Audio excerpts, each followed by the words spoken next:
Here I've got POCO M3, and let me show you how to activate developer mode on the following device. So first of all, you need to reach the settings, then find and select about phone, and click on all specs right here. Now you will notice new version. You just have to click on it 7 times. And as you can see, now you're a developer. So let's go back. And now you need to go to the settings again, locate and open additional settings. And now you'll be able to reach developer mode from here.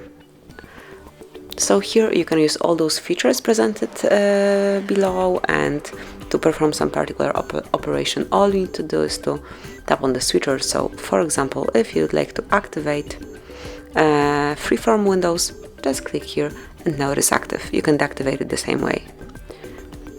Then you can also, for example, activate RTL layout direction smoothly by tapping on the switcher, and as you can see now, your device is perfect for left-handed people, and this is how it works. Then whenever you'd like to turn developer mode off, you just have to scroll up and unmark developer options here. And this is it, that would be all.